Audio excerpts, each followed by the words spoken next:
A game to avoid real fucking life. I work in a shit job with no fucking prospects. Please leave me alone and let me play. On that note, hello and welcome to the Pretty Good Gaming Podcast episode number 25, right? Yeah, apparently you got it wrong last week. Not in when we said it, but when you titled it. We had 2 videos in a row for podcast 23, but I've just fixed it. That's what the numbers were. People kept posting numbers. I was like, what the fuck are these crazy people? Is it lost now with all the numbers? Anyway, on that note, welcome to the podcast. My name is Gareth Evans. I'm joined by Mr. Henry. I don't have a middle name for you today. Cooper. Well, sorry. It works. It works. You're just not allowed to use it again. Yeah. You're only allowed to use it once per week. Welcome to the podcast. Reeve Dalek Pimp is definitely number 25 this week, and I hopefully will get that right in this title of this one. So today we're going to be talking about we've got some new details about the freshly announced Nintendo Switch Lite, which was announced yesterday, and it's due in the autumn. Yep, I believe. So we'll be discussing that. Also, Lord of the Rings MMO is being worked on by Amazon Game Studios, and we've got some information about that, which has just been announced. I'm going to take a look at it, have a think about it, and discuss it too. Also, Sean Murray's been advising developers of failed launched games. Did I say that right? Yeah. On how to deal with a failed launch.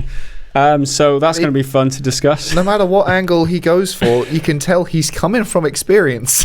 So you listen to. He's turned things around. Yeah.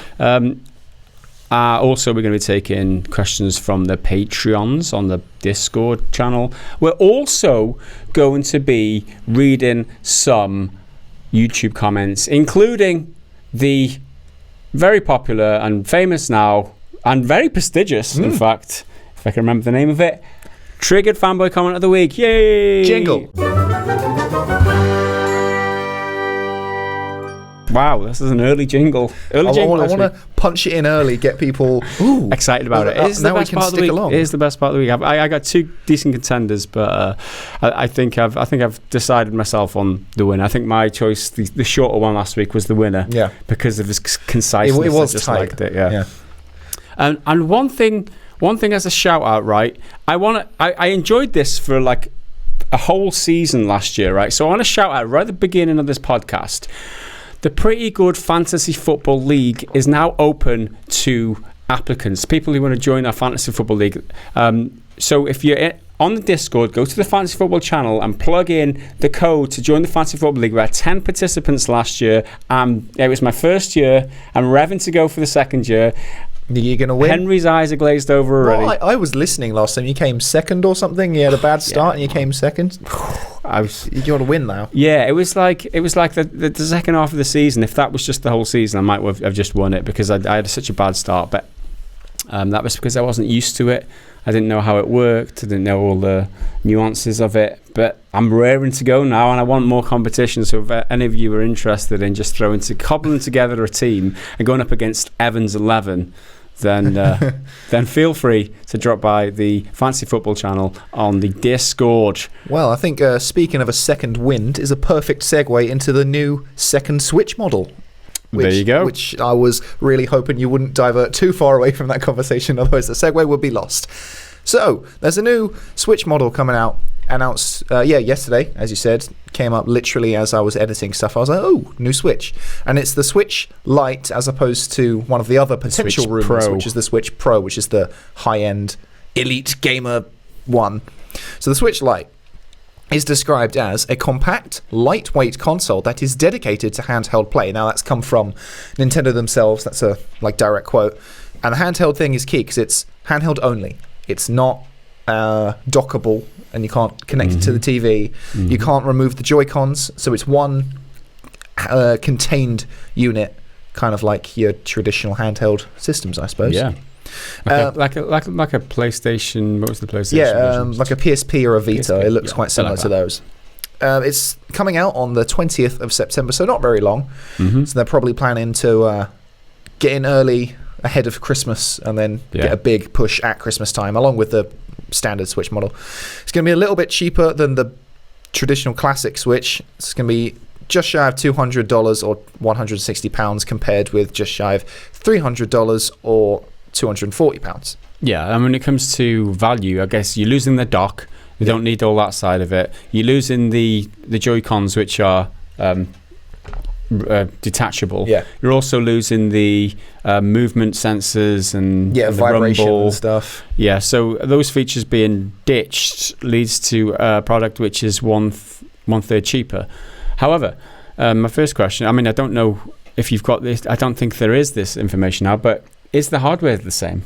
Is the hardware? I mean, obviously you don't. When you plug it into it works two ways, right? The original Nintendo Switch. When you plug it into the dock, it works in regular 720p with the higher processor ramps up because it's got enough juice. And when you're in portable mode, it's in kind of low power mode on the processor, and so your performance is obviously not as good. However, if they are releasing this mobile version or this Nintendo Switch Lite, will they need a lesser processor, because of it, and will that pull less juice? Will the battery last longer? What are the implications of that? That's my questions, which I don't think they've addressed yet. With that. They might have come out with that info by the time you've watched or listened to this. Because the last thing you want is to run something like Breath of the Wild and have an inferior gameplay experience because you're on the Lite version. Yeah. Hopefully the handheld. I mean, the probably. I mean, it would make no sense unless they've targeted a similar handheld experience to the classic Nintendo Switch. This is what I don't really get with this whole thing. Who's it for?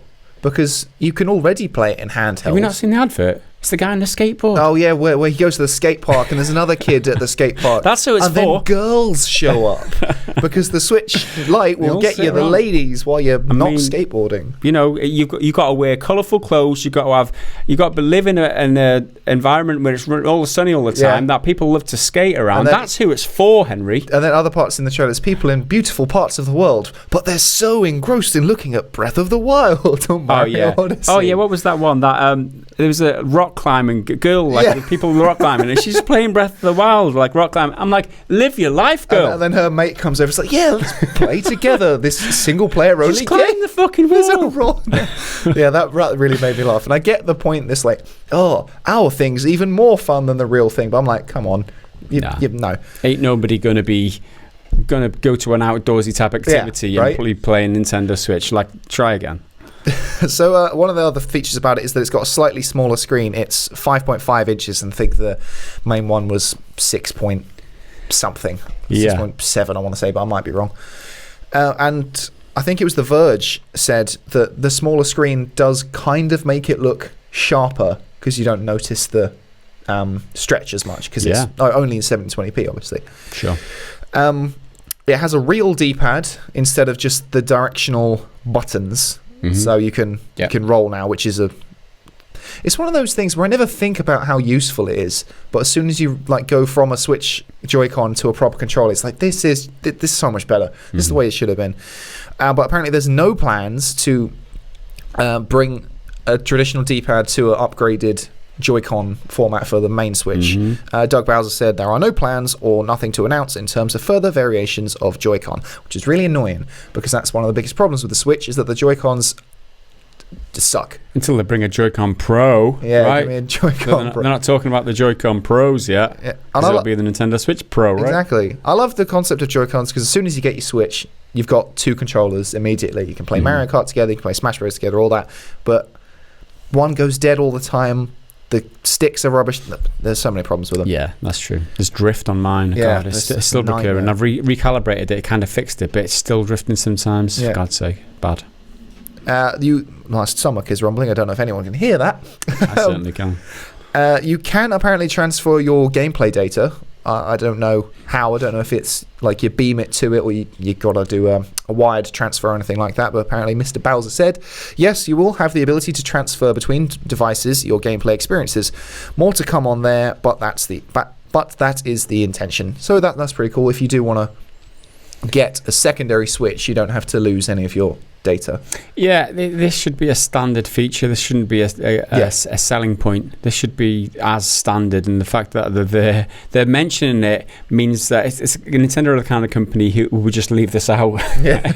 If I'm honest, the way I see them anyway, is that, I mean, when I lost my Switch beginning of last year, I jumped through hoops to get my account back, you know, to reset everything. Oh my God, it was such an antiquated kind of system. You've got to email them. You can't just change your password. You've got to email, phone them, and oh fucking hell, man!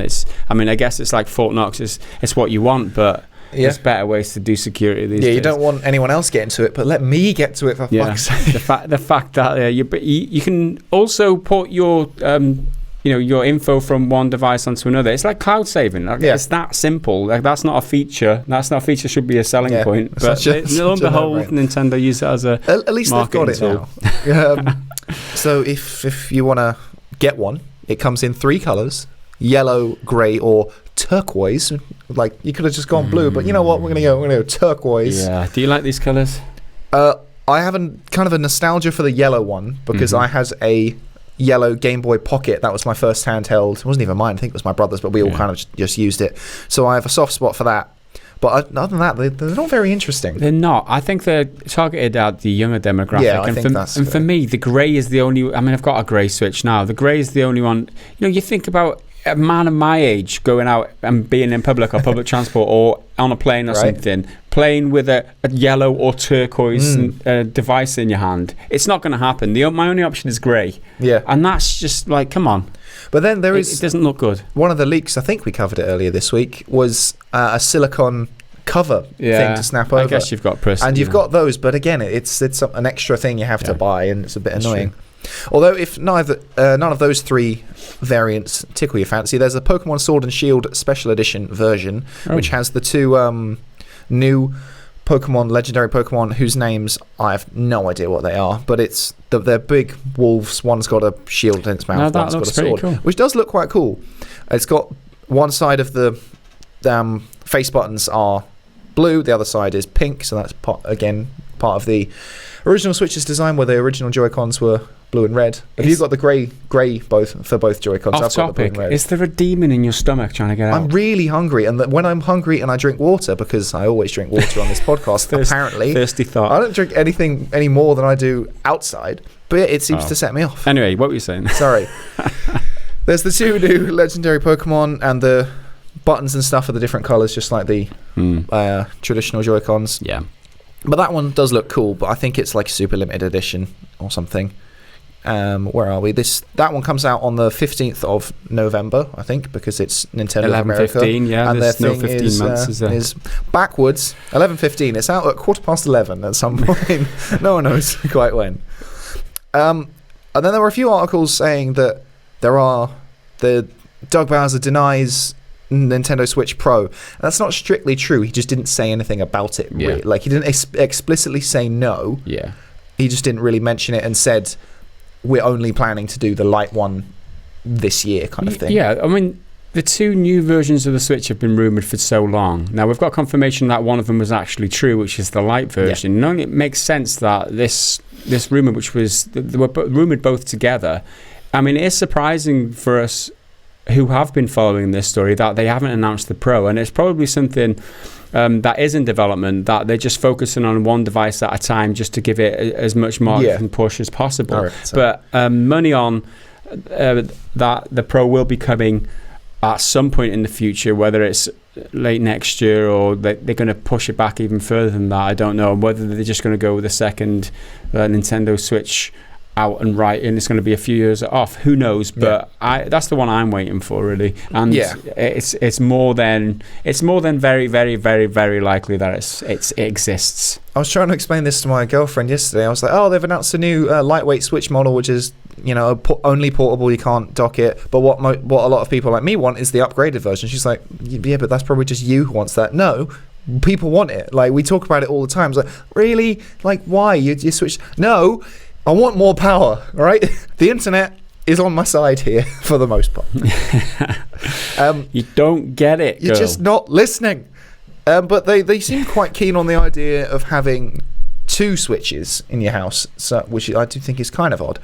So you want your flagship Nintendo Switch, as they're kind of calling. I'll just read out the quote.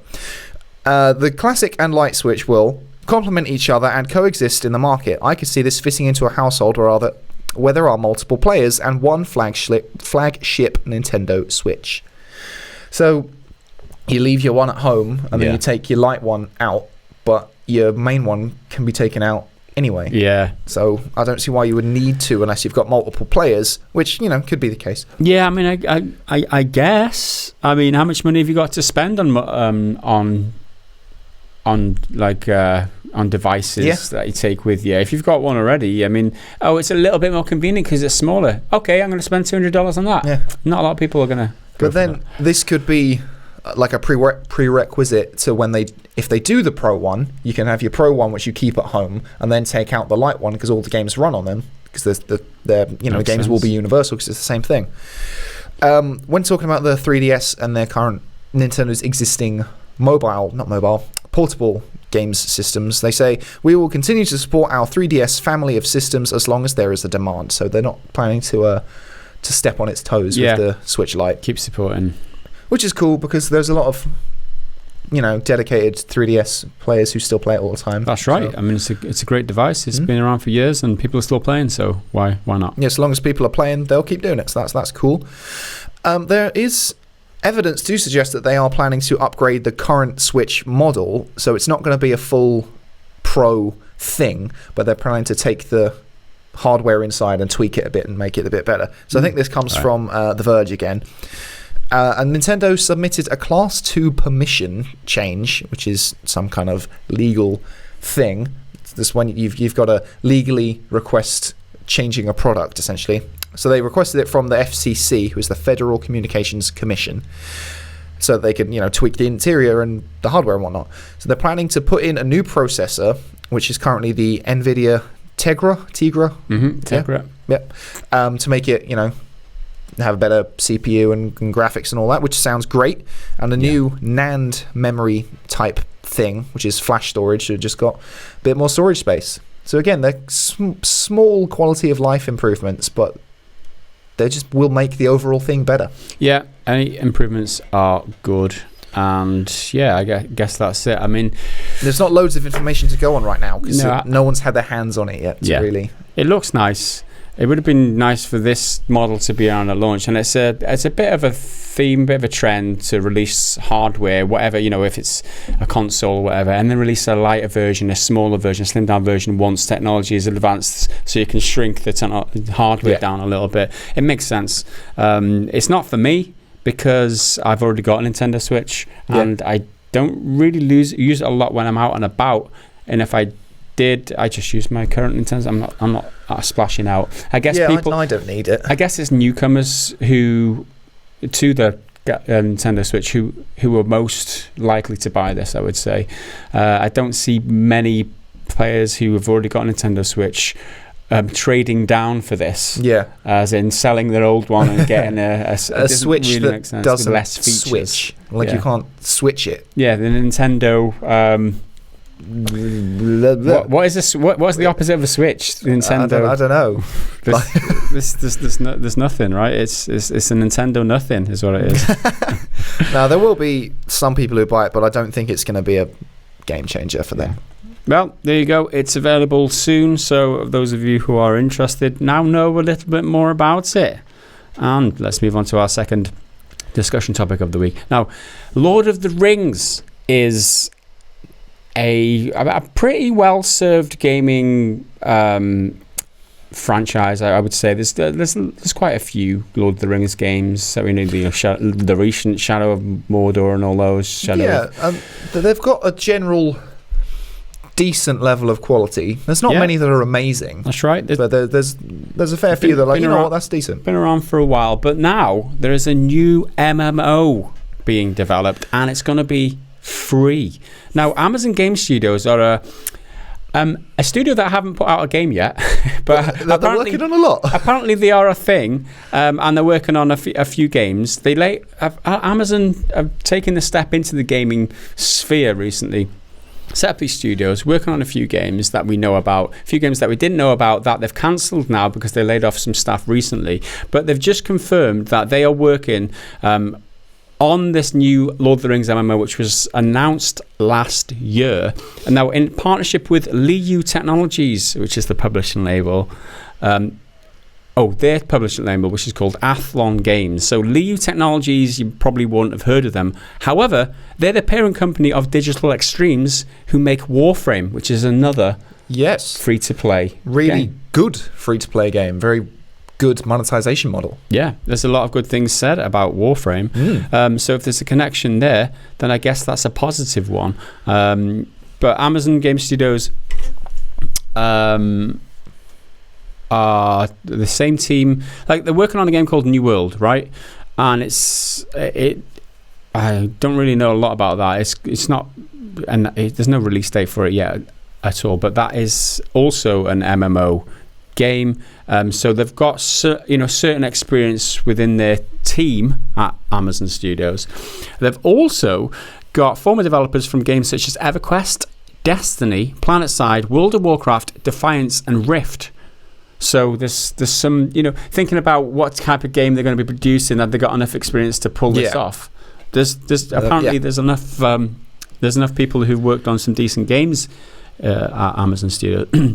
So the game is going to come to PC and console, although no specific launch window has yet been given. So the only other Lord of the Rings online game is called Shadows of Angmar. Angmar. Gosh. I'm a massive Lord of the Rings film nerd, so if you're saying it wrong, I'm going to lose it. Angmar, it's where the Witch King comes from. I'm pretty sure it's a northern kingdom, and he just wrecked it. He came in and tore it up. So that game was released in 2007. It's had a pretty good run at it. There was like 6 expansions to it. The latest update to it was October last year, and that was originally developed by Turbine, who was the original developer. They're now called Warner Brothers Games Boston, but they're not developing it anymore. It's now being developed by Standing Stone Games, if they are still working on it. I don't know much about them, but that is all we've got to go on. Lord of the Rings Shadows of Angmar, was reviewed quite highly. I think it's like 86 or something on Metacritic, and people still play it to this day. It used to be a subscription base back in the day. It was golden age of MMOs, right? In 2007, where you pay for a subscription, and then people were happy to pay per month for a subscription. These days it's free to play, and that's how they do it these days. Warframe being the prime example of how to do a free to play MMO really well. So we can expect free to play monetization, and hopefully they do it in the same way as Warframe, because this is this connection with Lite Technologies, and maybe it won't be shit. Maybe it could be, but if it's Lord of the Rings, so immediately I'm like, okay, I'm interested. Let's see what you got. Don't really play MMOs because I don't have the time to commit to them. Games like fucking Eve, which we covered this week, everything about it, when all these human stories come out, they're so interesting, but there's no way I'm ever going to play that. Even if I had a really amazing PC, I'm just not going to play it. It's huge. But a Lord of the Rings MMO could get me into that world. Well, it's free, right? And if Warframe is such a phenomenal production, because Warframe is good. They've set such a high bar in terms of what a free-to-play game is. Because whenever you think free-to-play game, you think maybe mobile quality, you think horrible monetization, you think paywalls, you think timed walls where you got a timer and shit like that. But Warframe isn't like that at all. The graphics on that game are second to none. Like, it's AAA quality, right? Yeah. Right. It's total. And it's super stylish as well. Yeah. It's like robot magic ninjas and shit just jumping around. So let's hope that this game turns out to be the quality of a AAA game, with the monetization scheme a little like Warframe. No horrible, underhand kind of loot boxes and that kind of shit. It doesn't really surprise me that Amazon are giving this a crack, because they're making the TV show, Lord of the Rings TV show, for the Amazon Prime. What do they call it? Oh, yeah, it's just Amazon Prime Video, right? Yeah. So they've got at least some of the rights to the Lord of the Rings IP. So why not make a game about it? So Middle Earth Enterprises, I think, who owns the licenses, Yeah. are distributing them. So, they've struck up a deal, and let's see what Athlon Games and Amazon Game Studios can come up with here. And there's so much lore in Lord of the Rings that they can just set it anywhere. Yeah. Like there's so much to draw from. Just dump it 1,000 years before Frodo even was born, and there's an entire world of stuff you can draw from. Yeah. So there you go. So that's a little update on what's happening there. Again, not much to go on, but it's worth chatting about anyway. So let's move on. Right, well, next up, so Sean Murray is the lead developer behind No Man's Sky over at Hello Games, and just in case it had slipped your mind, that had a really, really bad launch. It was missing dozens of features that he promised in various interviews.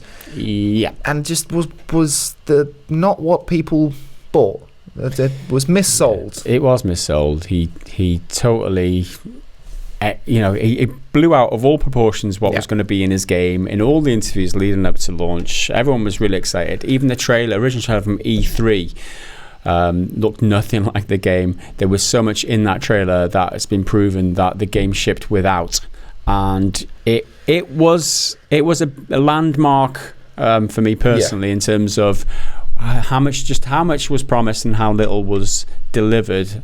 So yeah, he knows a thing or two about launching bad games and getting a little bit of backlash. Yeah, that's for sure. No doubt.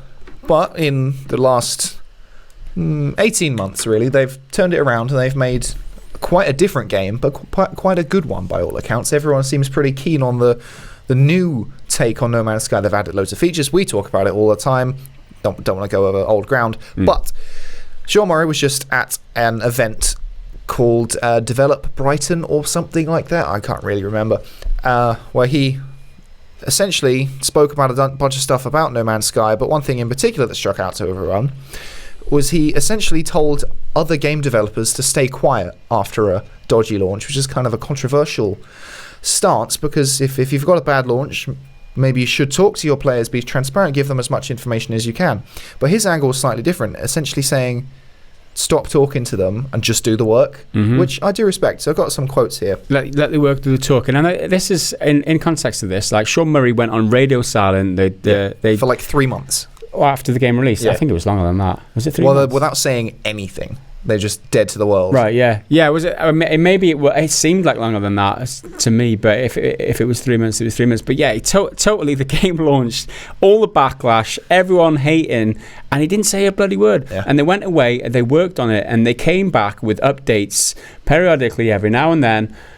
People were just, it's like you said, it's totally opposite to the way that people deal with these things now, and it may, he didn't have to try and justify himself. He didn't try and justify himself. He let the work do the talking for him, and then the game's in its current state now is impressing people still to this day. So yeah, and it's definitely a risk doing that, because otherwise you're going to have people saying, "Oh, you're ignoring us. You're not doing the work," when it's someone, no, I'm busy doing the work. Yeah. So what he said to the people at the conference was, I sat down so many times to write the perfect blog post that was going to explain everything about the development and where we were and our roadmap for the future. I did that so many times, but I could see that it didn't hold credibility for right or wrong.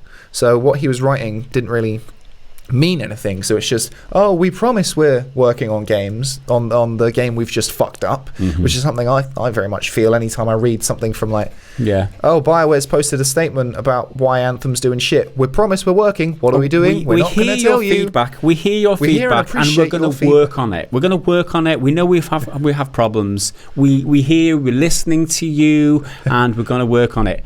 All that bullshit. Yeah. I mean, it's a script. I'm sure they Google the template for how to appease a pissed cancerous fucking comment section. Your game's broken. It's trash. Google just woke up then when I said Google a template, and it fucking woke up. Anyway, go back to sleep. They're definitely not spying on us. No, exactly. It fucking proves it, doesn't it? There you go. Okay, so then he goes on a bit more. This is when he sort of throws other developers and games under the bus without trying to name too specifically, but he absolutely does. There have been a number of games that have come that have since come out, had a polarizing launch, and that massive explosive mix of people playing it, but also problems. I can see EA, Microsoft, or Bethesda try to placate players by just talking to them, but for right or wrong, it just doesn't really work. You see this all the time when a big publisher will talk to the community to try to solve the problem and then get embroiled, taking up more and more of its headspace. Yeah. So he's basically saying EA, brackets Anthem, Microsoft, brackets Sea of Thieves, and Bethesda, brackets Fallout 76, are busy talking to people and getting worked up in trying to say, we're going to be fine, sorry, we're working on it, instead of actually doing it.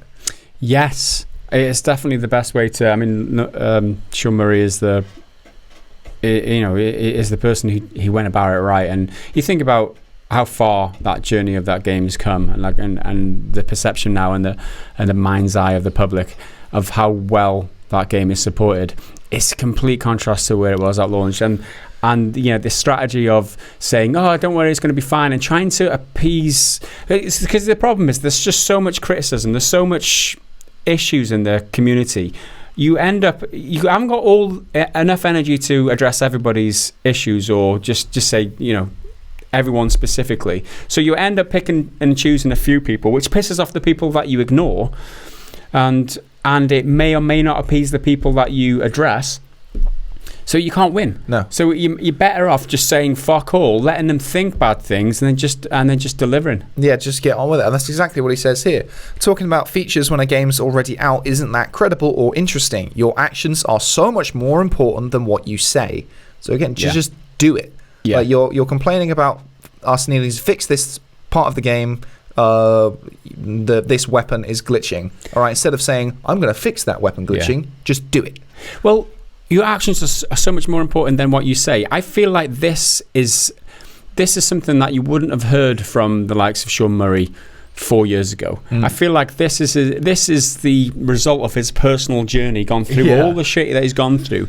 It's like a reformed character. It's like a newborn. What do they call it when they're like a phoenix? Kind of thing. Like your actions are more important than what you say. Whereas previously he was saying all sorts of shit, and letting his mouth getting him into trouble, and then he learnt that holy shit. This is the road to fucking a devastation. I feel like NoClip need to get onto him and do a full documentary about his life. Yeah. Just give me 50 minutes of him just being interviewed. So he was known as a notorious bullshitter, right? Yeah. And that was who he was. And ever since the game launched, he's had to deal with all the shit. I mean, self-inflicted, you could say. Mm-hmm.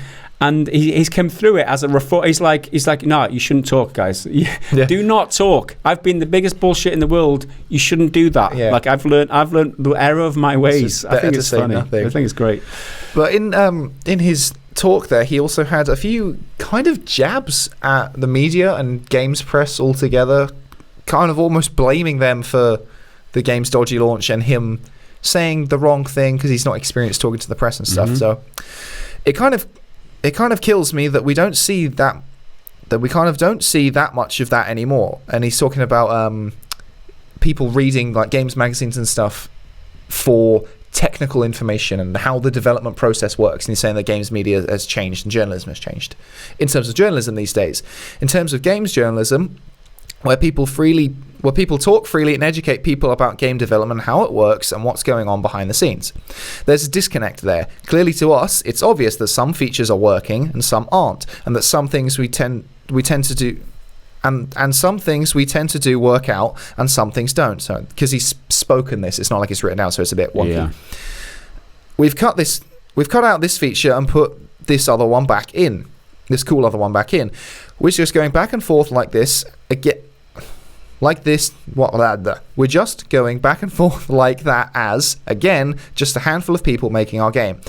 So he's sort of saying the people don't understand how game development works anymore because the journalists aren't telling them that kind of thing. I mean, what I'm reading into this, in terms of journalism these days, in terms of games journalists, people talk freely and educate people about games development. What I feel a lot of this boils down to is game devs not being open and honest with journalists and not telling them the right information. So if there's issues or whatever, if you tell a journalist that a very specific issue, or that there's this problem that we're having, we're not being able to sync the servers, there's an issue with latency or whatever, a very technical response or something like that, or a feature that's been pulled out of a game for a very certain reason, you can disagree with it or agree with it, but at least that's the fact, right? Yeah. And if you leave all that information out, there's a problem with the games industry. It's so secretive around games and games development that you don't hear a lot of shit about games, up until launch, because the marketing departments, the confidentiality agreements, all that shady shit, which is basically all that is like control of information to stop people saying the wrong thing, to limit the damage that the wrong thing being said would have. Now, it's an attempt to kind of it's an attempt to control what people think about your game based on the information that they get. Absolutely. Right? That's all that is. Now, if it was done the opposite way, where they were open and honest about a game development, and they were talking about it in each step, saying in each step of the process.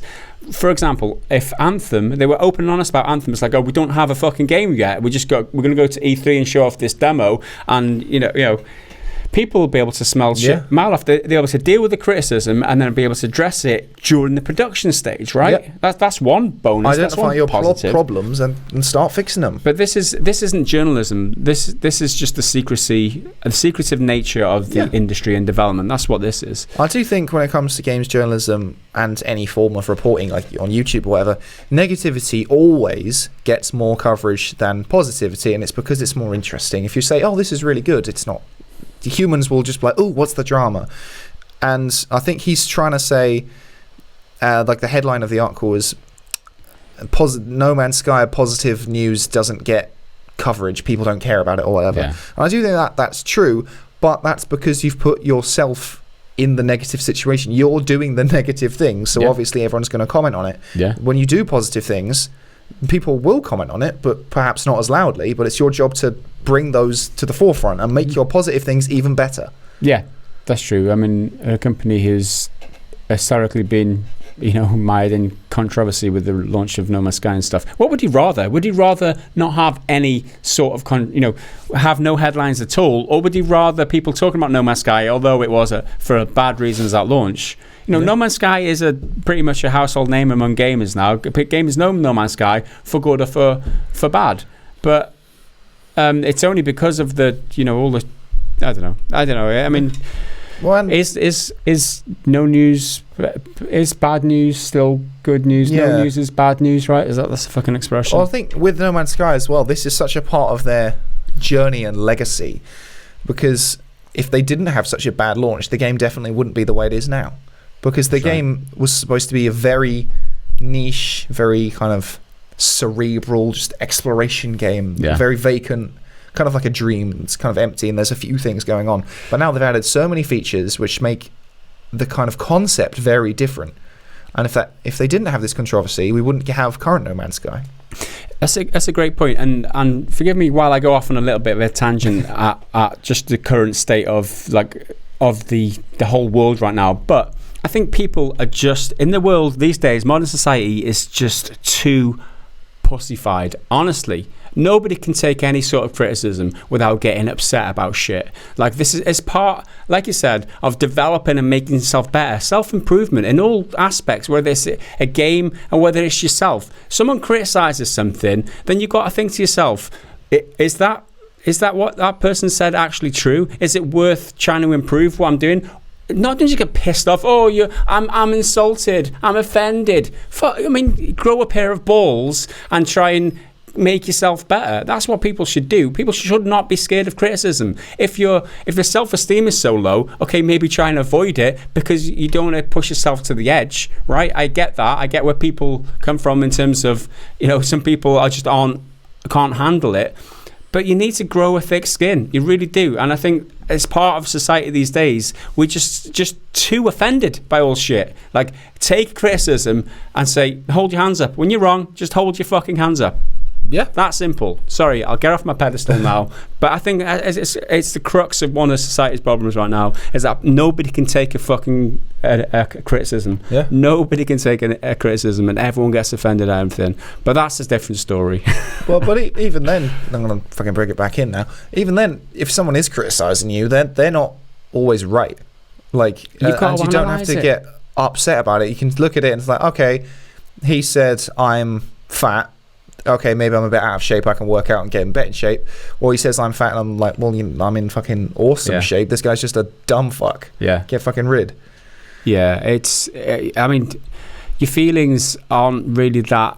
I mean, stop reacting with your feelings. React with your mind, trying to assess what's going on. Just try and pick apart what people are saying, why they're saying it, and try and see if there's got any merit to it or not. Don't just get offended. Oh, I'm upset. I'm upset. Fuck off. And everyone reacts emotionally at first. But don't just jump on Twitter with that first emotion. Just sit on it that's for a what minute. kids do, right? It's a kid's reaction. It's part of being an adult, is developing the emotional maturity to be able to deal with being upset with things and not overreacting, right? And that's and deal with it with a proportionate amount of, a proportional response, not just getting upset and fucking throwing your head out the pram. Ugh, this is so sidetracked. It's massive it's not even No Man's Sky on Sean Murray anymore. It's just a rant about people in society.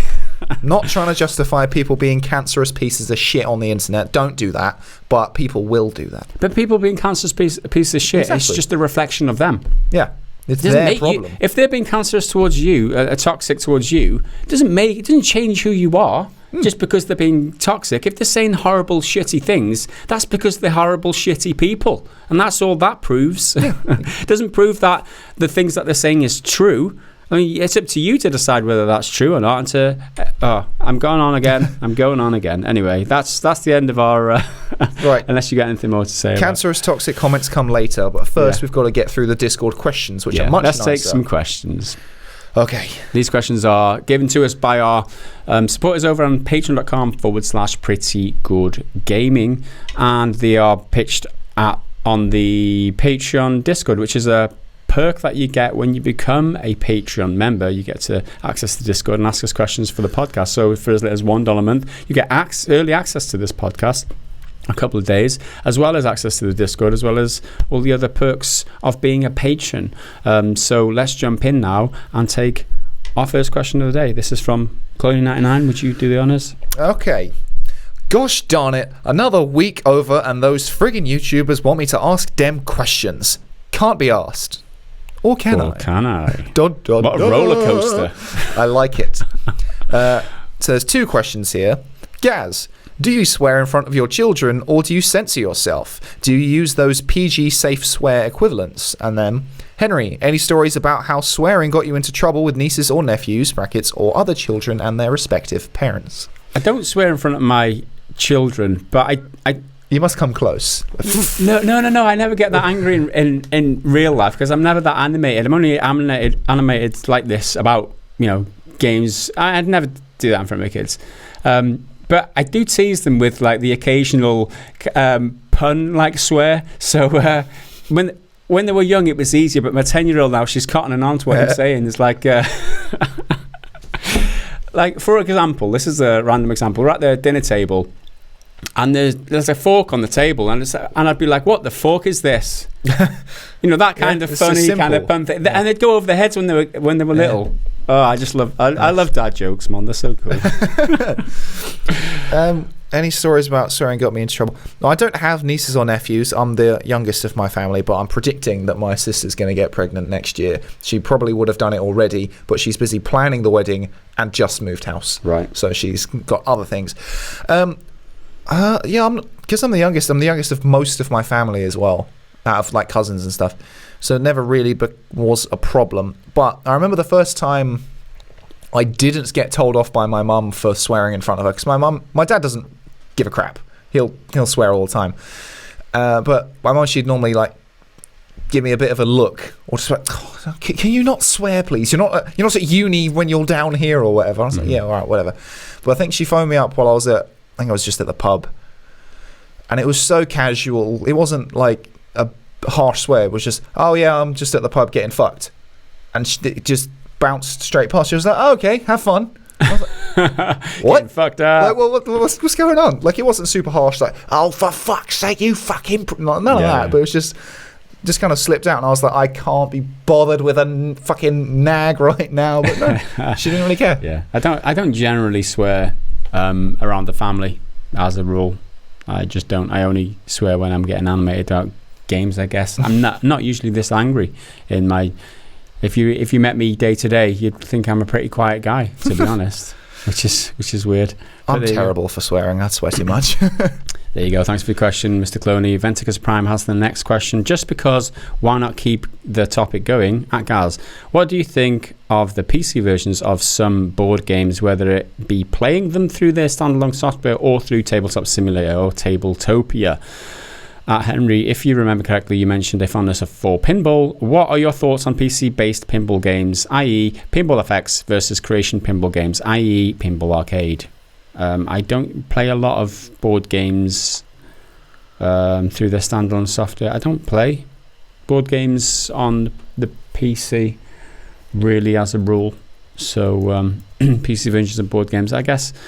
If you want to play Monopoly, you get the board. That's part of the board game experience is being able to sit with friends and players. I guess I know, Trivial Pursuit or something, which is like the classic family game.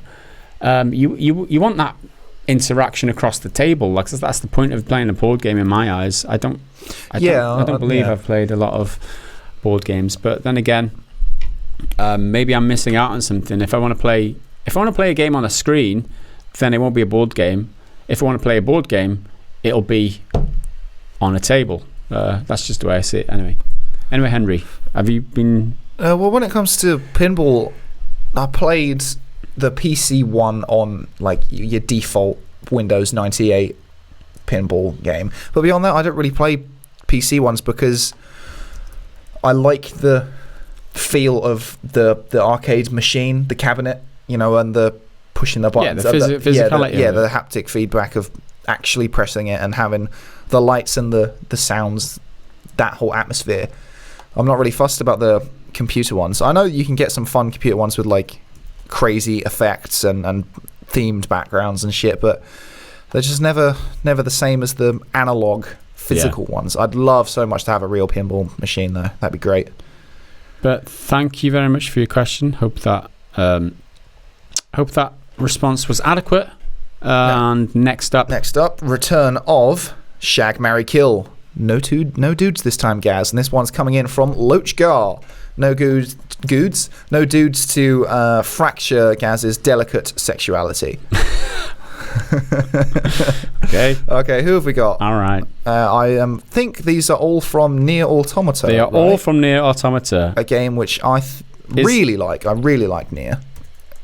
And they're all very sexy ladies, if I may say. When I say ladies, I mean the sprites on the TV screen. But we've got A2, 2B, and the commander. That's not a sentence. That's A2, which is one character. Yeah. 2B is another character, and the commander is the other character. I'm just searching for A2 here to remind me what she looks like. I forgot to put A2 Nier Automata, so I've just got the motorway. Damn, that's a fine motorway. Alright, so let's just get A2 Nier. I mean, it depends what costume, and there's lots of fan art and shit. Like, that's the problem. Yeah, you're gonna get the DLC costume where they just wear their underwear. You're gonna get your weebs. So many weebs. Put in. Oh my god! I mean, I really like Nier though. I think it's great, but I think I've probably said this before. But the characters are hypersexualized, like they often are in Japanese games, and like, oh, it's Japanese culture, it's different culture. Stop putting your cultural values on. I was like, okay, whatever. But why? Is there a narrative reason? Because I was expecting there to be a reason. There isn't. She's just in lingerie for no real reason. I'm like, okay, if that's your choice, you want to do that. It's sexy. People like that, right? Yeah, I've not really got a problem with it. I was just expecting a bit like a reason. Even like a bullshit reason, like Hideo Kojima for Quiet in Metal Gear. It's like, oh, she's photosynthesis through her skin.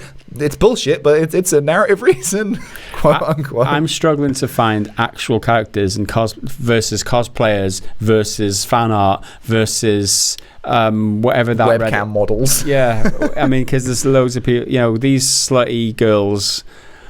I mean, the characters get cosplayed so often. It's like, which one of these is actually? I don't know. But hence to say that. I mean, I'd do all three to all three of them. I mean, that's fine. Is that no? That's a cop out. Right. I'm gonna say marry A2 because she's dressed as a French maid, so she can clean the house. Clean the house. You're so sexist. God, this whole concept is the I'm glad no women here listen to our podcast. No one cares. No, I like A2's cool. She's tough as shit. What is it? Part of the twist is that I won't say it again. I can't even really remember. The game's really complicated. Aren't they all tough as shit? A2 is right. So marry 2B. A2, she's pretty unstable because she's been knocking about on her own for too long, not been up to the moon base or whatever it's called. I can't really remember. She's pretty cool though, but she might have to die because I don't think I'd survive for very long because she's pretty mental. And the commander, I guess I'd shag, but she's not as interesting because she's just grey. When you see her all in game, you don't see her like. Just kill that one, innit? Kill the uninteresting one, obviously. Yeah, but I'm worried about my. Well, to be fair, if I'm just shagging A2, I don't need to be around her for very long. Exactly, man. All right, yeah, I'll do that. Kill the commander, shag A2, marry 2B. I hope that answers your question. And then 9S can be the page boy at the wedding. Okay, let's move on. Jason Jackson asks, on the back of Vientus Prime's question a few weeks ago, are there any special in-game items that you really enjoy using to exploit games for fun? For example, I love using the stealth camouflage in Metal Gear Solid to randomly punch soldiers in the face and watch how confused they get for shits and giggles. That sounds fun. Yeah, that does sound fun. I don't know. I don't really use game exploits that much. Exploit games. I guess it's not an exploit in itself. It's just a game mechanic that you can have fun with. Reuse over and over kind of thing, yeah. I don't know. Yeah, I don't really have well, there's one, I've probably said this before, and it's the only time I've ever regularly glitched something. I'm certain I must have said this before, and it's in Red Dead Redemption 1. You can take your gloves off from your character model, because when you go do games like a card game or arm wrestling or whatever, he takes his gloves off if he's wearing them, but then when you get up he just puts them back on. But so if you go play poker in the outfit where you can cheat, where you can stick cards up your sleeve, go do that, get caught, they challenge you to a duel, let yourself get killed, then respawn and equip a different outfit where you do wear gloves. He's no longer wearing gloves because he's not done the animation to stand up and leave the game because he's just died. So he's died like as is, and he's not wearing gloves anymore. Wow. And it really doesn't make any difference. But there's one outfit in particular where I'm like, you know what, he looks better without gloves, so I'm going to go through all of this nonsense to take his gloves off. There you go. I can't really think. This seems like something that I would do a lot, though, just for shits and giggles. I can't really think. I can't think of anything. Sorry, Jason Jackson. Maybe I'll think of it. Metal Gear is the kind of game that's really good for this sort of stuff. Yeah. There's loads of weird, like, mechanical Easter eggs. Like, you can knock guys out in MGS5 by dropping boxes on their head. And there's a fight with her. I think when you're fighting quiet, if you want to take her out without killing her, if you just want to stun her, just drop a box on her head, and it takes out loads of damage. There you go. Thanks for your question, Jason Jackson. Okay, next up from Gaboris, and this is a bit of a follow-up to his recent stream of questions about GOG Galaxy 2.0. Okay, so far GOG Galaxy 2.0 really can't get around the lack of APIs in any clever ways to give us extra info on games, and they don't want to hurt their own bottom line by promoting other stores. Fair enough. Thank you. So that's in response to the previous one. I'll be on vacation for the rest of the week, so I'll just leave a short question this time. Does Galaxy 2.0 also work as a quick line for game installation? Sorry, said line. Link. Did I say quick link for game installation?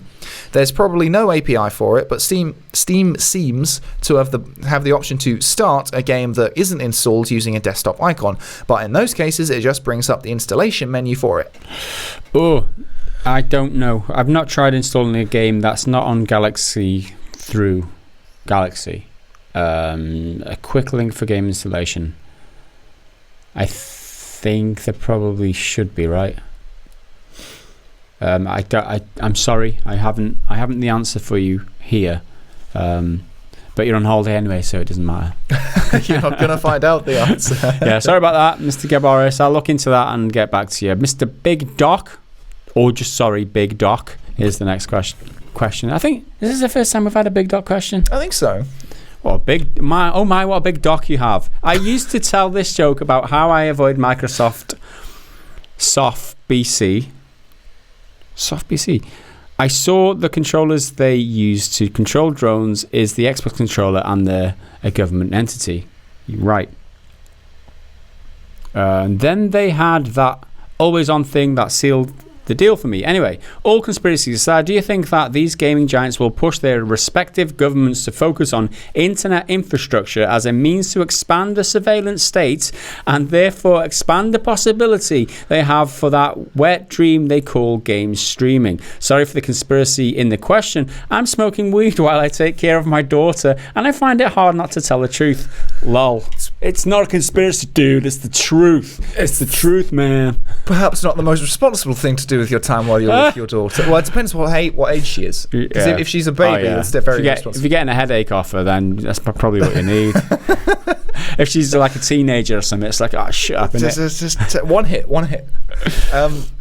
I think this conspiracy question is great, but I feel like the way Google will get the government of, like, let's say America, because they're an American company.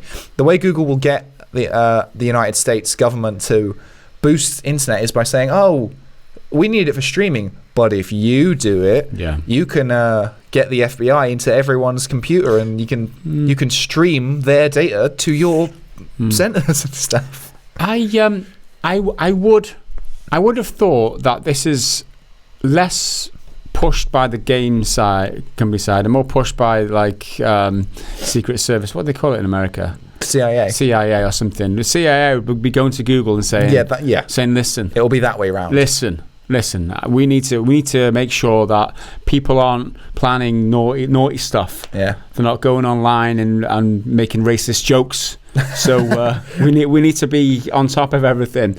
There's certain president claims by this user. Let's get rid of him. Let us, help us to help you, kind of thing. I would thought maybe. I mean, the CIA will do that kind of shit because that's who they are. They're already doing it, though. Yeah, they're probably listening right now. CIA. I mean, Google's listening right now. Google, are you listening? Google, hey Google, are you listening? Hey Google, he's not listening. No, he's not listening. Pretending they're that sophisticated. He's learned what we've been saying about Sean Murray, and he's staying silent. Okay, Google, stop listening to me. There you go. See, woke up. What a. Sorry, I don't know how to help with that yet. Yeah, you do. Don't know. See, exactly. Proof's in the pudding. Doesn't know how to stop listening. Need I say more?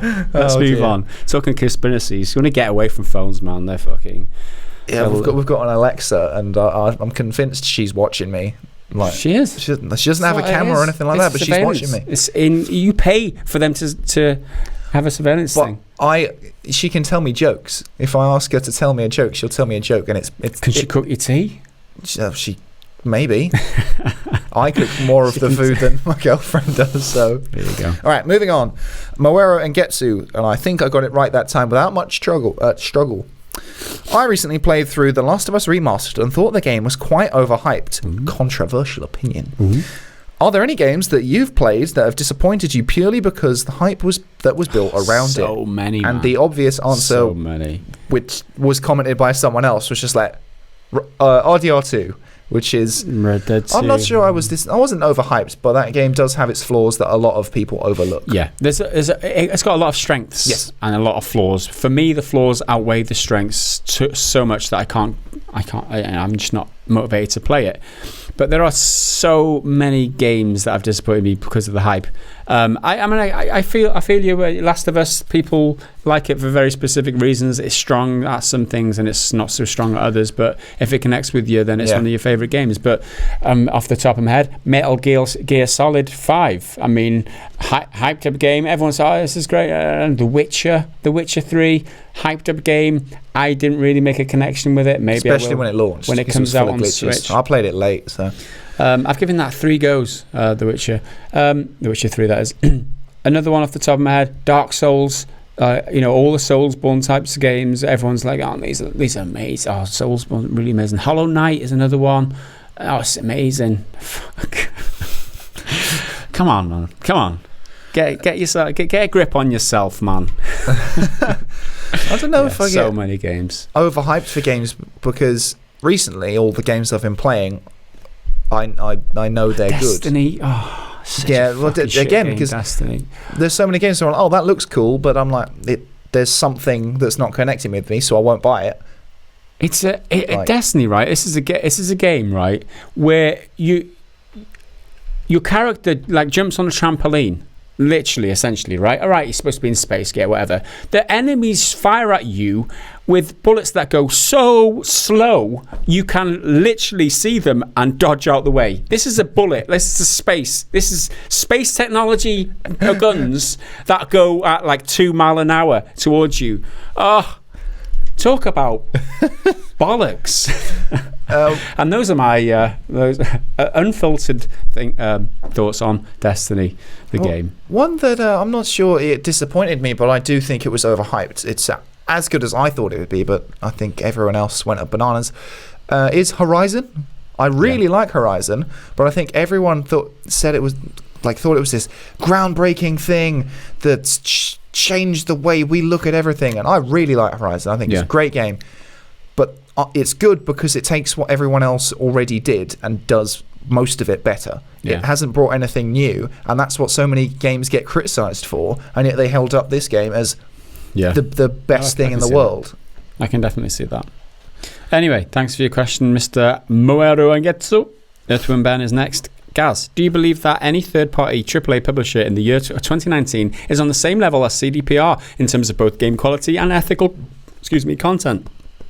And if you can't think of one, who would you say is a close second? Or break my dreams and say you rate another company higher?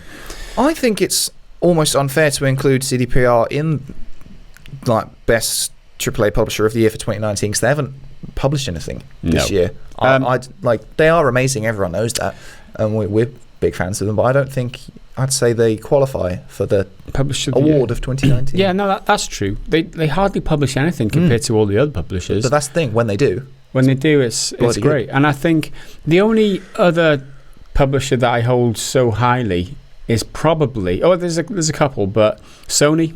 Sony for last year, for sure. I mean, they knocked them out of the park. The best publisher, I would say, most recently for me, who have played most games from, who have delivered the best value for money type of games, best games overall, Sony. It's that simple, right? I'm not a Sony fanboy. I like what Microsoft do, and I wouldn't say Microsoft is shit just because I love Sony, because I'm not like that. I'm impartial. But Sony have impressed me the last few years, that's for sure, with these new games, and they're going to continue. I mean, I'm not liking the look of Death Stranding, I'll be honest. It's just not probably going to be for me. Last of Us Part 2, I will take that. The other Devolver Digital, like an indie type game, I don't think they do good. They spread a good message, right? They don't publish a lot of games that I enjoy playing, but they spread a decent message. So I think those are the two that I can say that I think pretty good. If we're going to have to limit it to 2019, I wouldn't say Sony because I love Days Gone.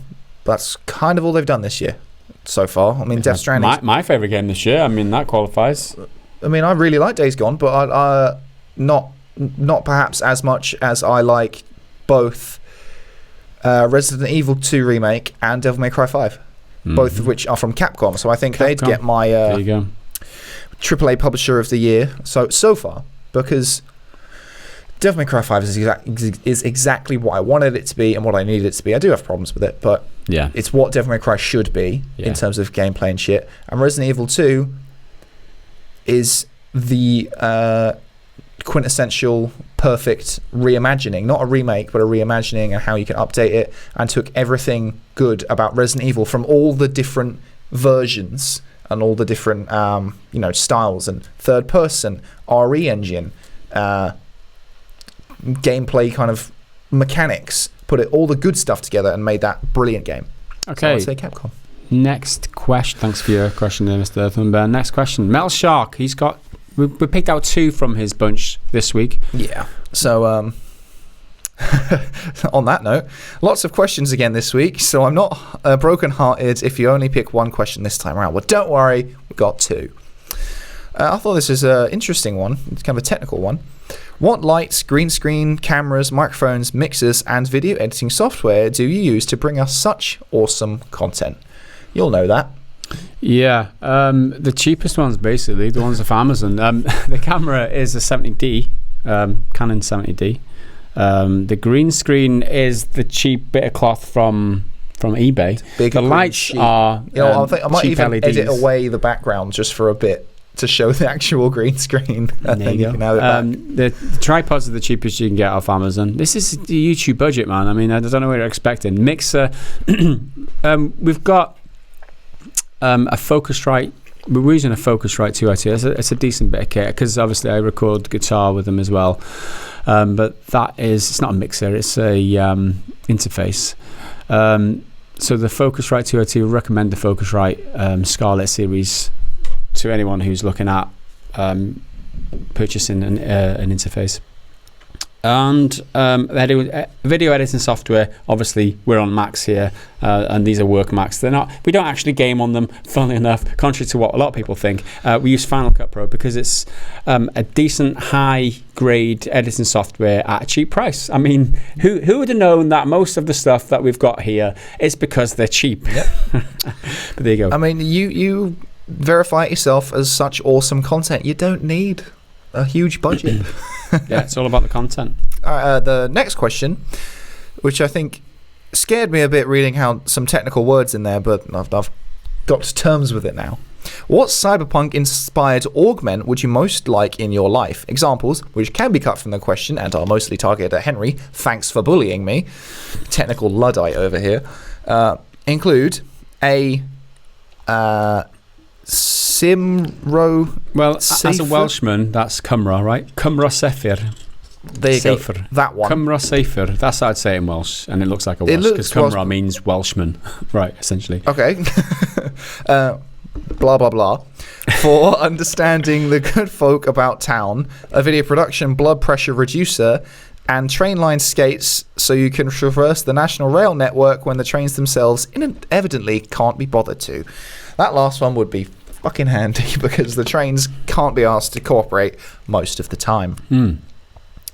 Cyberpunk augment. I don't know what would I like. I would love something that would make me be able to like climb things really fast, like a grappling hook or something. Just get onto my roof. It's got to be on your body. Like where would you put it? Like a hand just pops out and just like pulls me onto the roof. That'd be cool. That'd or like legs. Why do you need to go onto the roof? Like it would do you just have any be cool. practical or just for fun? Like yeah. Okay, I mean, I'm with you. So I was like, have you got building work? or like legs that can absorb the shock of falling from a great height. Yeah. Right, like springs in your legs, so that you could jump off the roof then, because you're on the roof, you'll need to get off, right? You can jump off the roof and like...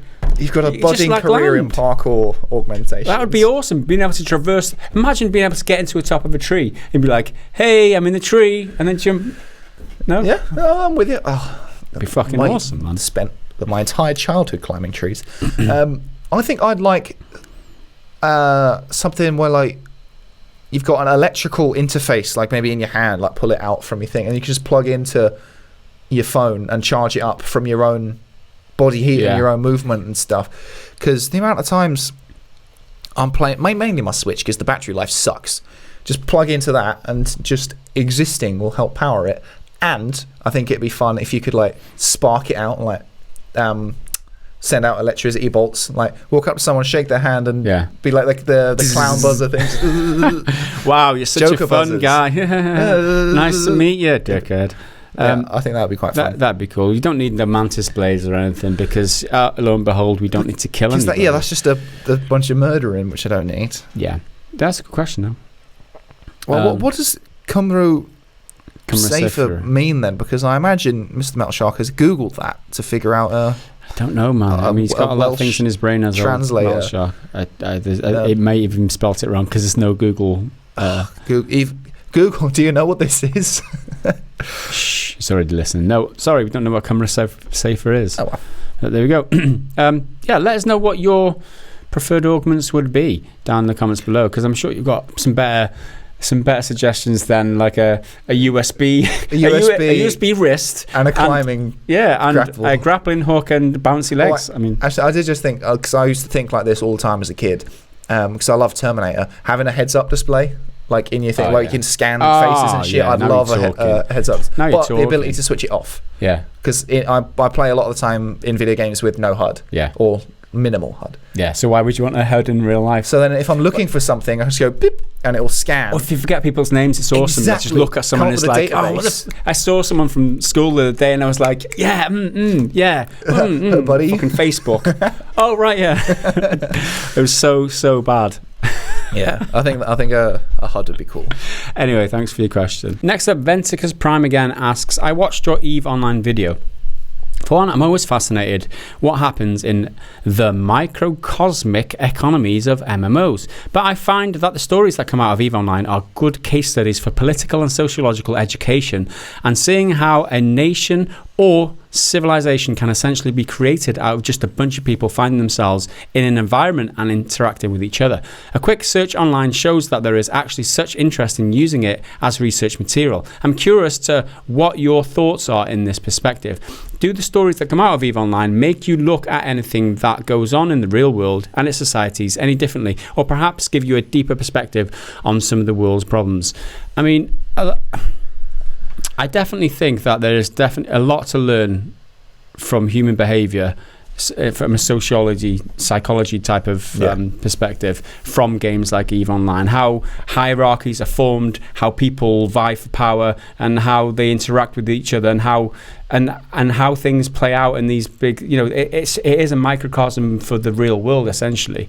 But yeah, it is very interesting, and I wouldn't be surprised if people are studying it academically. Yeah, one thing that I think is interesting is it's a safe space to do like bad shit, if that makes sense. Yeah, like there was the guy who robbed a load of people's ISK, the in-game currency. Yeah. He took it all and ran away. It's the digital version of robbing a bank. It's fucking difficult to rob a bank. You can't just walk in and just take everything, but there he could. So I think it's a really interesting way to look at people being able to do smaller bad things, but still bad things, and the same way people doing good things, like people helping each other out without any like real world gain. Like altruistic. Truly altruistic stuff. I think that's really interesting. Yeah, it's definitely very interesting. I mean, I'm the kind of person who is interested in like psychology of things and why people do what they do and motivations and shit like that. So it's something that is of interest to me either. But do I look at anything that goes on in the real world and its societies any differently, perhaps give you a deeper perspective? From EVE Online, I don't know. Maybe there's a lot to learn from EVE Online and how people are in the game. But probably nothing that hasn't happened in the real world already, or been like documented or researched or printed or whatever. But yeah, it's definitely very interesting from that perspective. The real world can learn from it in the sense of community, because that's one thing that with technology and the internet, community has been lost to some extent, but then reformed in another. Yeah. Because no one speaks to their neighbours. I've never known a time where I've been friendly with my neighbours. No. Really, like the only neighbours I ever knew were always fighting. They had a bunch of like problems with each other, and it's none of my business, so I don't really deal with it. But then you've got online communities like you people. I think EVE's a really interesting case study for that, because there's all this internal politics and stuff, and people working together to form the alliances, which I think is really interesting, and just cooperation. Yeah. Because in the real world, because there's more at stake, there's more of a barrier to actually cooperating with each other to do things. You're getting very deep now, Henry. Just everyone hold hands. I'm not prepared to put your daisy chains on. Jump down that rabbit hole right here, and go ask whoever it was who had the joint. Let's dissect society and try and figure out what went wrong by playing EVE. Give Either chance. There we go. And the last question. Last question. This is from Tons. At Gaz, do you have a song/band/genre that made you say, I want to play guitar? For me, it was Eric Clapton. My parents were huge fans of rock and blues, and there was always music on, but nothing made me want to learn it myself as Eric Clapton. So is there one particular artist or group or song or whatever that really made you want to pick up the what made me want to play guitar is because a friend of mine played guitar at the time and he taught me. So that was my motivation, and a lot of the first songs that I learned were Oasis songs because they were simple chords songs, and I was banging to Oasis at the time. I think it was 93, 94. God, so long ago. So classic Oasis tunes, man. Rock and roll, man. Not really. This would be a great time for me to tell you I fucking hate Oasis. Well, that's fair. Do you like Blur? I don't like it. I like the one song 2. Is it song 2? Yeah, that was good. I don't like Oasis because attitude. I feel like they were a boring version of the Beatles. That's fair.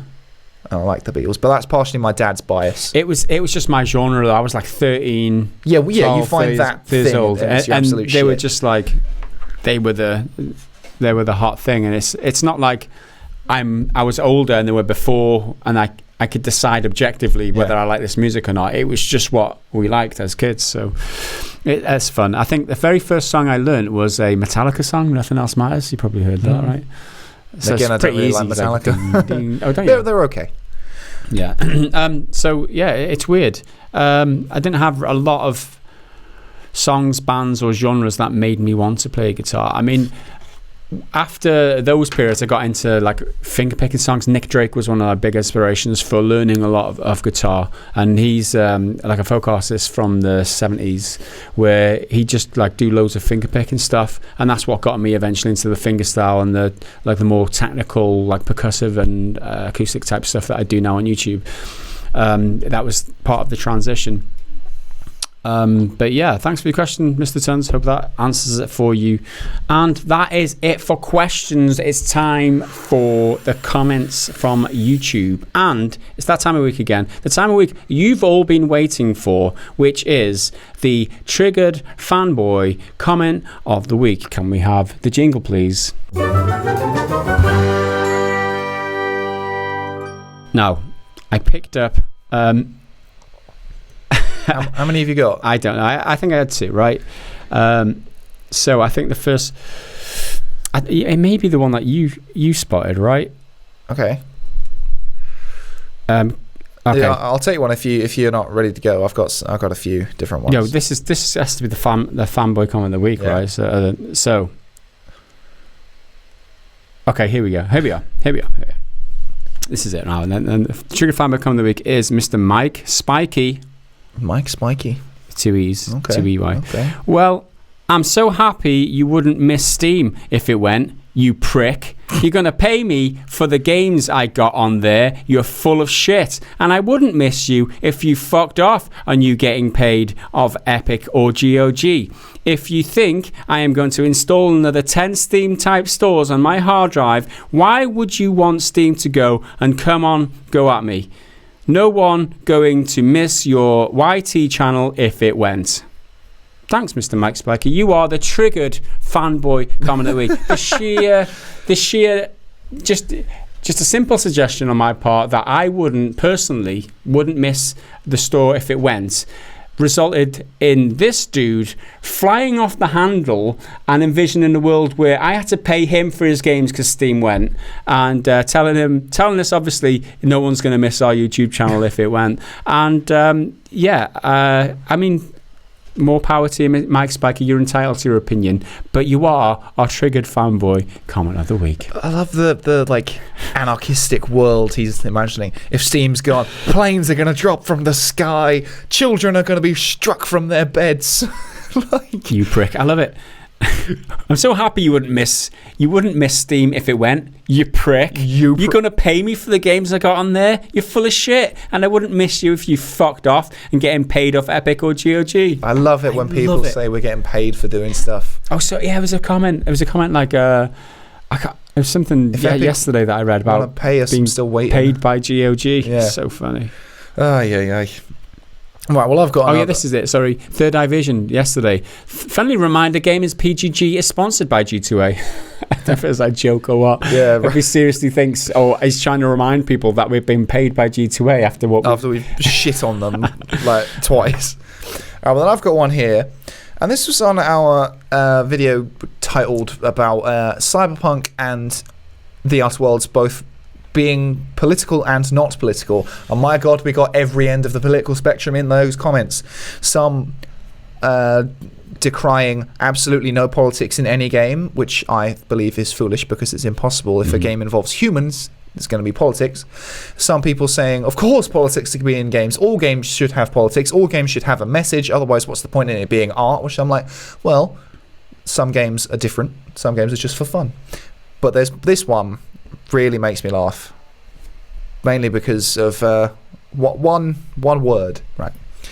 When did this channel become a pair of alt-right reactionary idiots whining about games journalism? So I've not been called alt-right before. I've been called beta, soy boy, cuck, all that shit. And that's normally for the pussy left-wing liberals. But now, I'm alt-right. Yeah. So, he carries on. How can these two go from complaining about politics in games to mindlessly talking about Call of Duty exposes the real problem? Bad sentence. Those who complain about politics in games simply never learn to question status quo notions they're indoctrined with.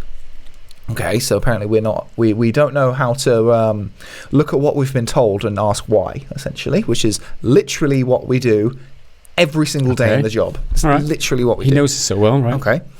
The status quo becomes non-political to them, while anything attempting to question it is. Therefore, modern military games are apparently not political in their minds.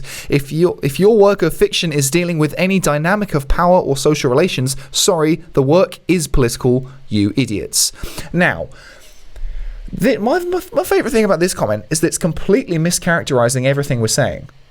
Yeah. We make a point where every game is political in some way. Every single one is political in some way because it was made by a person and that person's idea is quote unquote an agenda. Like even what's a fun little game? Fucking Little Big Planet. That agenda is promoting creativity. And that's a political ideal because you can argue get rid of creativity, focus on mathematics and science and actual raw numbers, not artsy fartsy softy dofty, crap. That's a political idea. We never said anything about Call of Duty, for starters. I don't really get where that's come from. Or games journalists or something. I think you said about games journalists pushing an agenda, and that's true because they try and put it where it doesn't belong. Yeah. Or like if the creator doesn't want to put themes of identity politics in their game, they shouldn't have to. But if they want to, that's fine. The problem with certain games journalists is that they expect all games to make a statement about those sorts of things when they're busy making statements about other things or trying to be neutral. Yeah, it's an absolute minefield, right? And this is maybe why we've been reluctant to cover politics and shit, because you get idiots like this who think they know us and they think they know how we feel about things, and they're basically just venting, right? They've got this preconceived idea of what they think and how they feel and what is right and what is wrong, which is essentially the problem with the world right now. People telling the other people what's right and what's wrong.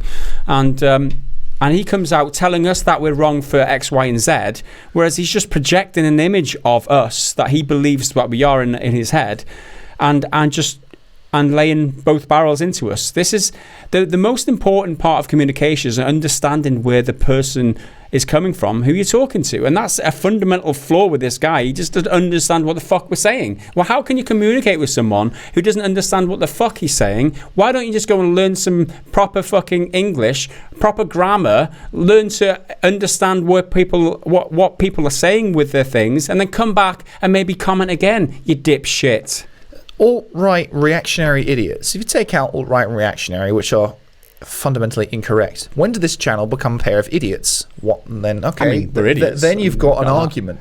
Alt-right, I don't think I'm right-wing. I think I'm very central, left-leaning, if anything.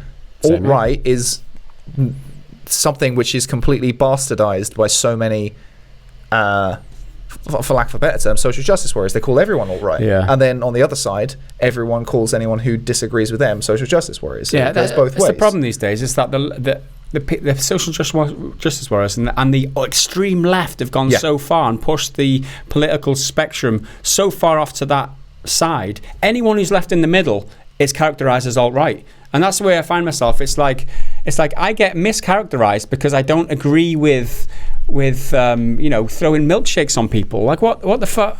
Stop being a dickhead and throw milkshakes on people. Doesn't mean I'm alt-right. I mean, I believe in public decency. So let's just that's the principle. It doesn't make me alt-right. Fucking hell. I've just Googled define alt-right to be clear, and Google's definition in the US. Google's definition. You're talking about Google, agendas. Talking about agendas. Let's see what Google got to say about they're it. going to demonetize us now. An ideological grouping associated with extreme conservative or reactionary viewpoints characterized by a rejection of mainstream politics and by the use of online media to disseminate deliberately controversial content. I don't think we did any of that. No. Our opinions weren't conservative.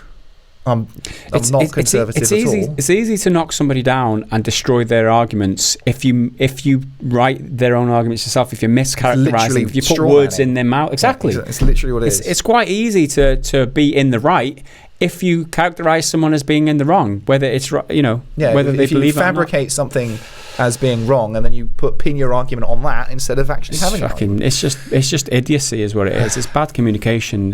Part of communication, part of telling your story is hearing the other person's story. So and FYI, this person got no likes and no replies. So didn't even like his own comment. Most of them do. Most of them like their own comment. Gave a fuck, Mr. You can see them straight away. 5 seconds after they've typed it. Typed 5 seconds ago, and you see one like on it. It's obviously like his own fucking comment. How fucking egotistical, man. Anyway, another comment. I've got a good one here. On the Steam podcast last week. All right, Henry, I'll stay subscribed, but if I hear any more anti-coleslaw propaganda, I'm gone. Keep up the good work. Love the streams. I'm not allowed to say it. Otherwise we'll lose him. Where he's gone. I mean, that's fair. I'm going to keep my coleslaw agenda in check. Yourself. Stop telling us what's right and wrong. Stop trying to brainwash us to thinking what you think. Anyway.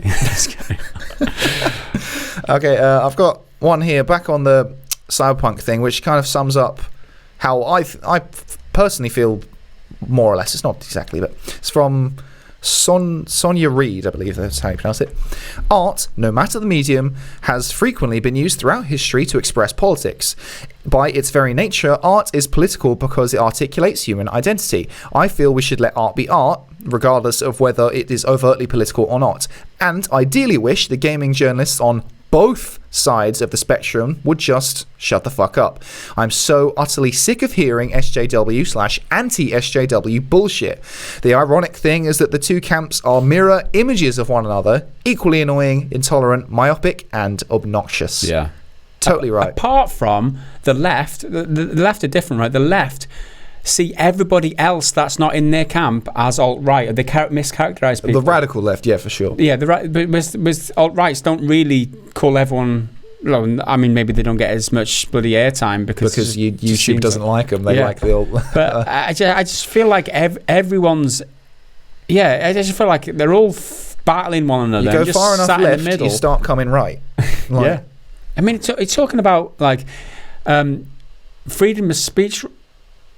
There's people getting shot down. I don't want to get into it because it's all very political. And people I hate talking about politics with a lot of people because it just descends into a fight. Because you can't have a rational conversation. I'm quite neutral and balanced usually, and I can see both sides of the story, and it's like part of the way that I approach the work on PGG is just trying to give over both sides of the story. But when people from an extreme point of view come out and start talking, I'm like, can you not just understand how other people think just a little bit? Whatever happened to agreeing to disagree? Yeah, exactly. That's one of my favourite things. Just all right. End of conversation. I don't agree with that, Henry, but we'll agree to disagree. Boom. Damn, slinging some serious shots at Kojima. Sheesh. Point number 2. Oh my god, that dad joke. That was Rob Rocket on our news roundup on Tuesday. Get it right. It's Tuesday. Where I dropped a nugget. I'm very surprised. This is the only reaction I got of that. You were hoping to bait some triggers. Hideo Kojima doing what he does best, posting on Twitter. Now, if only he could do games as well as he does Twitter. Yeah. And only one person, and he was laughing about it. I was hoping at least to get a couple of triggered people off that. Well, Hideo Kojima is the icon of a generation. What have you ever done? Yeah, exactly. Well, how many games have you made? Yeah, right. Oh, fucking hell. Damn, I must try harder to trigger people, to bait people in future. All right, so that's the one. You've already read it. I'll get rid of that one. So this one was on, I think it was the Apex Legends tanking EA stock video, but the comment was actually about one of the nuggets, which was that League of Legends has just overtaken Fortnite as the most popular game on Switch with like 500 million hours watched on Twitch. So this person, Holden Caulfield, Holden Caulfield at 5'10", which is when we talk about it, 500 million hours is roughly 57,000 years, if you were wondering. And I really picked that one out because fucking hell, that is staggering. That in 1 year, collectively, people have watched 57,000 years worth of League of Legends content. Yeah. That's staggering how popular that is. Like, 500 million hours, that sounds like a lot, but 57,000 years, that's a really long time. There you go. Dear, oh dear. Have you got any more? Yeah, I've got a couple more. One not... one funny one. The EVE Online one. Talking about the EVE Online community. The nullsec PvP player base are up in arms about the NPCs have just invaded. And Marjon Bunchio comments... So, the rich, old, fat, no-life dudes who play this game can't take NPCs on? Boo-hoo! I mean, it's a bit unfair that calling them fat. But I think he's on the money with rich, old, and no-life dudes. There were a bunch. I should have picked one out, but I don't want to go looking for one now. About the guy... the head of Imperium, I think he's called Mitani. People corrected me saying he's called the Mitani, and he's like a dictator. Yeah. Like everyone hates him. He's a prick, which I thought was hilarious. Speaking of the EVE one, I've got one here, and I thought I'd bring in a couple positive comments to lighten everything up after the political nonsense. From Horace80. Good, concise video, guys, considering the complexity and player politics of the game. No, thanks. Good, concise video. Like to hear that. And then it goes on to a bit, which made me chuckle. I've been part of a nullsec power block for 6 years, and I still don't know what's going on. It's a big game. No one knows. Have you got any more? Because I've got one final, just nice positive one again. Yeah, I've got a non-positive one, but okay, yeah, I'll go first. Mindoing Games on the EA Apex tanking the EA stock price video. Great job, guys, except one thing. Why the hell do you think Apex Legends is, as a game, has anything to do with their stock prices? Please do your due diligences on stock market and what are/is the parameters of stock prices, and this was at best half-assed. Half-assed. It's half-assed, dude. Come on, get with it. Keep to games and let the finances to other channels. Oh, thank you for your content, guys. Keep it up. I like this comment. I like you, dude. You don't agree with us, but you're respectful, and this is how comments should be done online. Great job, except I don't disagree with this. I don't agree with you, and I'm going to tell you why. But I respect you for saying for keeping it civil, right? Yeah. You don't have to be an arsehole on the internet, right? The reason that the stock prices are tied to how well the game's done is because public perception it's about the investors, right? Stock prices is dictated by supply and demand, right? If people are selling, if people don't like the stock, if the stock is not seen as valuable, then the prices will drop. What makes that stock valuable is what this company has to offer. Like, how valuable is this company? If the game's got if a company's got an awesome game launching, people will buy that stock up like there's no tomorrow, and the price will go high because there's high demand for it. That's how it works. Boiled down to, I don't need a degree in bloody social economics to understand that simple thing, right? This is the games industry. It's like any other industry. They've got products, and if the product's good, the prices will go up. And it's the same. If the game is good, if the game is successful, and another thing, investors look at public perception, right? If for the likes of like CD Projekt Red are about to launch a game like Cyberpunk, people are going to buy that stock because people love CD Projekt Red. People don't like EA. It's going to affect the stock price. That's just it's that simple. That's the way I feel. You're perfectly welcome to think that I'm wrong. That's fine and be respectable about it. Well done, Mr. Mundoing Games. I respect that. Part of the important thing about the Apex thing is that you would expect to see a stock rise with new content because more people are playing it, which means there's more money in the game. That's what you would expect, and what actually happened was it dipped. It's not necessarily a correlation. It dipped because no one likes the update. That's not necessarily the case. Oh yeah, correlation, but it's not to do causation. with gamers. Yeah, it's to do with the perception of the company in the investor's mind, and right? it should have gone up, but it didn't, which means the investors are still worried about it. Yeah, because investors, like these stock traders, right, these stock market analysts, they will look at and find detail at what companies doing, right, and try and anticipate where the stocks are going to go and where to put their money. And if they think like an update to a game isn't going to add value to the company, they'll drop stock. And that's what's happened here. It's not the gamers are dictating these prices. This is the analysts. These are the market traders. These are the people who do this for a living, who analyze these companies day in, day out, and try and see if they've got a valuable product which is going to raise prices, if they can make a profit off of it. That's why the stock went down, because they don't value the update to the Apex Legends. It's not because the players don't like it. Exactly. I did have a really insightful point there, but it's literally just gone straight out. I'm just like throwing a lot of shit out as usual. Anyway, well, got one last question. It's going to be a nice one. Where are we? I've just lost it. Where have you gone? There it is. So yeah, this is just a nice little one from Cobra Caesar? Cobra Caesar. I'm going to say Cobra Caesar. Cobra Caesar, man. Come on. From the EVE Online video. Really like your videos. Keep it up, guys, with 2 okays. It's 2 okays. Though apparently this is, going back to politics now, apparently this is a white supremacist symbol now, which is complete bollocks. No, it's not. It means it's okay. End of. Is it? Oh, right. Okay. Whatever. They've taken everything away from us. Anyway, Cobra Caesar, thanks for your comment, and thanks for everyone else who's commented on our videos during this week. Sorry if you didn't make it as the Triggered Fanboy comment of the week. But before long, we're going to start getting people trying to get it, and that's not what we want. No, that's good, isn't it? Well, it will drive up the competition and engagement, but we want some real ones. We want outsiders who don't know anything about anything. There you go. So that's it for our podcast this week. Unfortunately, there will not be a podcast next week. Now, there's certain circumstances that mean that, that the podcast can't happen. And one of them, it's a really important thing that's happening next week. Unfortunately, my wife booked a bloody holiday, didn't she?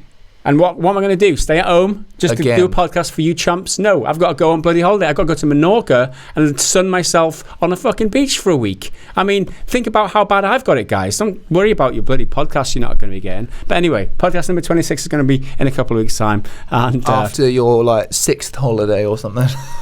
I don't book. I don't even know where we're going. I don't book them. We've got another holiday in a couple of months after that. I swear to God. It's a form of abuse, Listen, really. It is abuse. But she works hard, she gets a lot of money, and she pays for the holidays. I mean, I'm not complaining on that terms. It's not my money that she's spending. She earns it herself and she works hard, and she, to be fair, she works so hard that she deserves these holidays. I just happen to have to go with her, unfortunately. So that's where we have it for next week. I'll be leaving Henry in charge next week. If there'll be content or not, bad luck. It's up to him if he can be asked producing content for you guys. Probably but we'll definitely be back the week after. So look out for us then. And that is it for this week's podcast. If you want to support the content, head over to patreon.com/prettygoodgaming. Drop us $1 and we'll be very appreciative. We will see you again in the next video, whenever that is. Until then, bye for now.